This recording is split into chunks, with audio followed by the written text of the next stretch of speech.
So the nature of being an entrepreneur is a pendulum swing between passion and self-doubt and confidence and energy.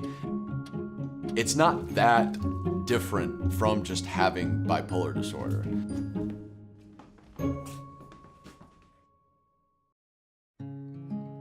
I'm the CEO of a creative services agency. In the same month that we started our creative agency in this room was the exact same month that I got diagnosed with bipolar disorder.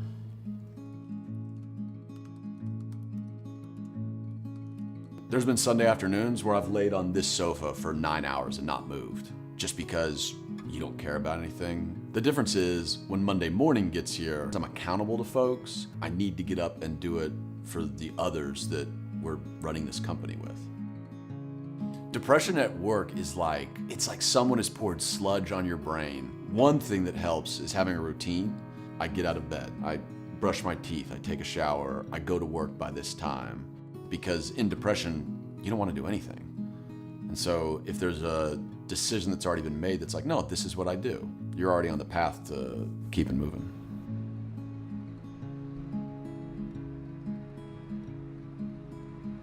In depression, every new idea is a threat, and your brain, it does not want to adopt a new idea or a new change. In mania, every new idea is a good idea, and everything will work out. When I started the agency, I was in full-blown mania, and you just have passion and charisma and energy. So at the time, we were only going to be wildly successful. I took my business partners to dinner and I told them that I had bipolar disorder. There was a part of them that was like, yeah, we've been around you. I wasn't surprised when we found out he had bipolar. It was just sort of like, oh, okay, that sort of makes sense. Doesn't change anything for me. Their support and the way we work together is very much the secret, I would say, to having a successful career while managing bipolar.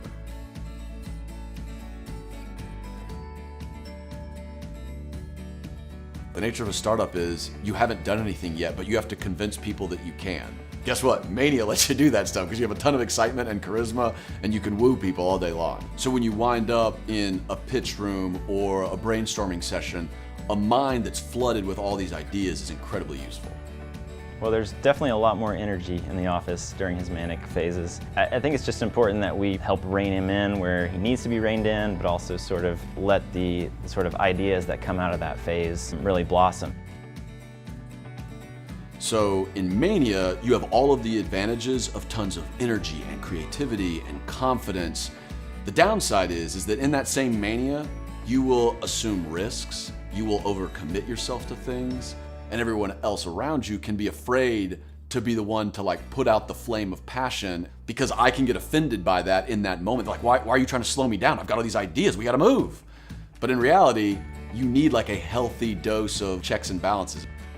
If you're looking for a silver lining, that's one of the big benefits, is when I go into depression, I become quieter, I'm not as confident, and it creates this space for other people to step up and take more active roles in projects. He loses confidence and needs a lot of reassurance and reminding that he is the same brilliant person that he is in mania. We joke about that being our time to reassess, catch up with all the ideas that he's spewed through mania. So even when he's not feeling his best or he feels like he's dipping into depression, he will let us know, almost to try to be courteous to us, which I'm just blown away by because he's the one who's going through it.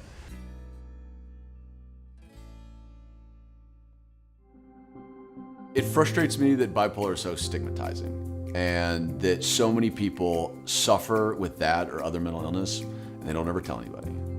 Once every other month or so, I'll do a speaking engagement dealing with bipolar directly. And then there's other things that are unrelated to mental health that just have to do with just marketing or branding. Okay, how many of you guys work in-house in a marketing department? And then how many of you guys know someone that suffers with anxiety or depression? Well, good gravy. I'd say definitely within the bipolar community, finding a career path is difficult for a lot of individuals.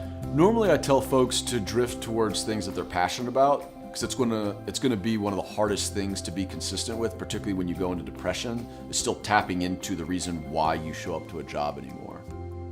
Honestly, that's the thing that I love, writing the blogs, the videos, when somebody says I saw your thing, and I never thought that other people went to work thinking they were a phony, and I didn't realize that other people had to live that way, and then realizing that somebody else does it and it's gonna get better, like, this is the best news I've heard all day.